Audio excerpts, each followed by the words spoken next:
దేవుని పరిశుద్ధ నామానికి మహిమ కలుగుగాక. ఈ ఉదయకాలం ఈ తలుపులు మీరు చూస్తున్నారు, అలాగనే ఈ గోడలు కూడా మీరు చూస్తున్నారు.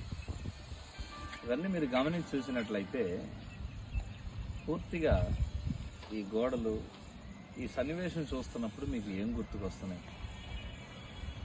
యెహోషువ కాలంలో ఇజ్రాయెల్ ప్రజలు కానానులోనికి వెళ్ళనివ్వకుండా యెరికో యొక్క తలుపులు ఇలానే గట్టిగా బిగించబడింది. ఇక అది తీయలేనంత బలమైనటువంటి పెద్ద తలుపులు.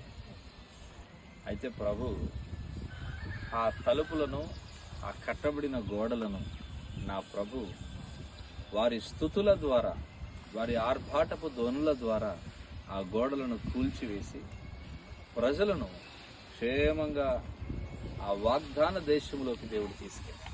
అదే దేవుడు ఈ ఉదయకాలం మీతో కూడా మాట్లాడుతున్నాడు.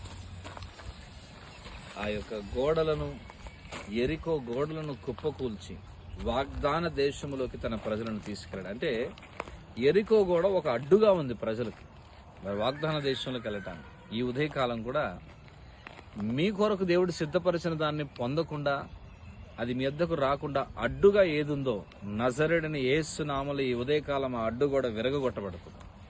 మీరు ఖచ్చితంగా దేవుడు మీ కొరకు సిద్ధపరిచిన దాన్ని పొందుకుంటారు. ఖచ్చితంగా మీకు చేయబడిన వాగ్దానము మీరు స్వతంత్రించుకోబోతున్నారు. కృప మీకు తోడై ఉండును గాక. ఆమేన్.